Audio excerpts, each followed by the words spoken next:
And here's the thing with that Hyundai Elantra. It's a very good possibility that that person that was in the car is connected to or is in fact the unsub of this case.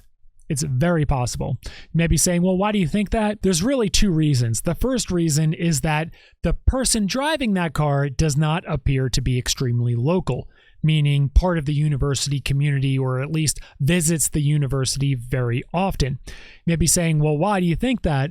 Well, they would have been able to spot the person by now.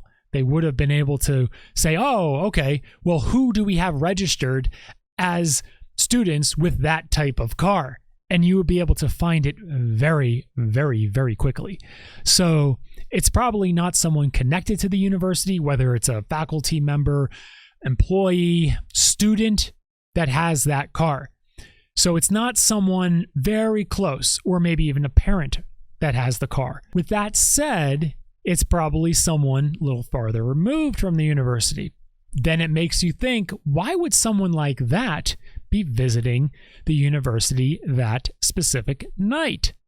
Right? Is it possible that, say, someone from Montana was visiting someone else in the university that night with that car, and that car was spotted, and someone pointed that car out and remembered, oh, I remember seeing that car, or having video footage of that car during the exact same time of the crimes? Yeah, it's possible. It's possible, but it's more unlikely. Even if it was something like that, where it's just a coincidence that someone from Montana was visiting someone else in the university that night and it was just a strange car and it was just a coincidence, then you would expect that person to come forward. You would expect it, right? If you're innocent, you would expect to come forward and be like, hey, that was my car. I was just driving through because I was meeting Sally at her house. You're able to interview Sally, and then additionally with additional footage and maybe even cell tower pings, you're able to confirm that it wasn't that person driving that car as the unsub. However, that's not happening, right? The person isn't coming forward.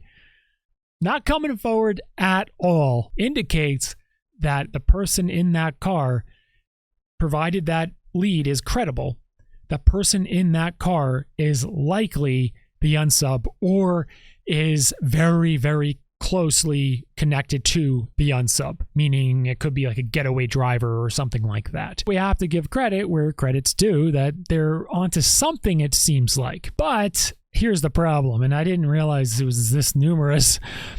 Apparently, there are 22,000 white Hyundai Elantras in the United States. So that's quite a few, don't you think? There's just a lot of those cars, and they didn't ask for the video footage or ask everyone to preserve the video camera footage throughout that entire town and surrounding area. They didn't ask for it. They didn't do that. So a little more difficult to track the car. Typically, if you have all the footage throughout the town, you're able to piece everything together of which streets he drove on and which streets he didn't to track the car to a general area. However, as we pointed out, the geniuses at the Moscow Police Department forgot to ask all the citizens to preserve all their surveillance footage. So that becomes a lot more difficult. However, as we pointed out in prior podcasts, it should not be that difficult for police to identify all of the white Hyundai Elantras in that general area. Even in the state, it's not a very populous state at all. It's very rural. Who has a white Hyundai Elantra and who has a criminal record? Who has a white Hyundai Elantra and who is connected to a criminal? Who has a white Hyundai Elantra and was former military and former law enforcement? It's not that hard to figure that out.